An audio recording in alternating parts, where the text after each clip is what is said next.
আমাদের আজকের অঙ্কটি হলো 125 into √5 to the power 2x equal 1 হলে x এর মান নির্ণয় করো। এখানে দেওয়া আছে কি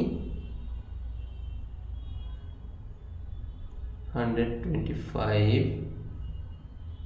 into √5 to the power 2x equal 1। এখান থেকে আমরা x এর মানটা বের করব। তো আমি এই 125 এটাকে এই পাশে নিয়ে যাই, তাহলে এখানে থাকে কত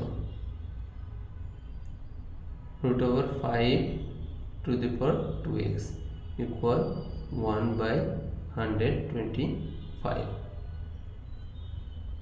তো এখানে দেখেন রুটের মান আমরা জানি হাফ, রুটের বদলে পাওয়ার আমরা হাফ লিখতে পারি, আর তার উপরে ছিল 2x, আর এইখানে আমরা 5 এর রুট কিউব দিতে পারি। ঠিক আছে, তাহলে দেখেন এখন এইখানে 5 হাফ গুণ 2x, এখানে 5, এইটা উপরে যখন নিয়ে চলে আসবো পাওয়ারটা হয়ে যাবে মাইনাস। ঠিক আছে, যে এইটা আমি লবের হর থেকে লবের জায়গায় নিয়ে চলে আসছি, তো তখন পাওয়ারটা কি হয়ে গেছে মাইনাস হয়ে গেছে।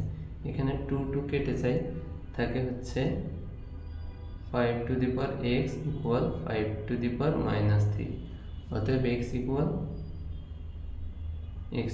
-3, এটা উত্তর।